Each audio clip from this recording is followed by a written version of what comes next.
सोमवार ओडिशार उत्तर पश्चिमांचल किछि जिले में काँ भाँ वर्षा हो पारे, बाकी अन्य जिला पाग प्रायतः सुखिला रहिबो।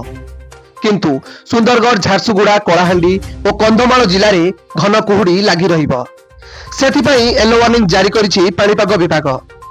पाणीपाग विभाग पूर्वानुमान करिछि आसंता 31 रे बरगड़, बलांगीर, नुआपड़ा, संबलपुर, केन्दुझर, मयूरभंज जिलार गोटे कि दुईटी जगार मध्यम धरणर कुहुड़ी पड़िबो। किंतु जनवरी 5 जाए सारा राज्यर पाग सुखिला रहिबो।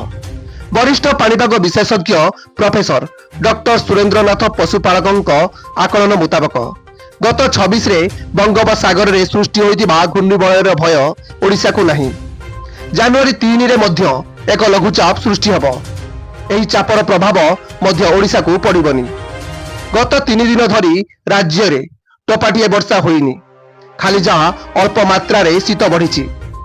सप्ताहे जाए पाग खराटिया और सुखिला रहिबो।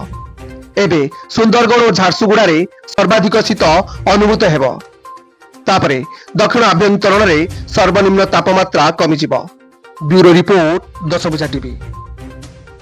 एमिति नुआ नुआ न्यूज अपडेट पाई आम चैनल को सब्सक्राइब करंतु। हाँ, लाइक शेयर करिया पाई जमा भूली करी। नमस्कार।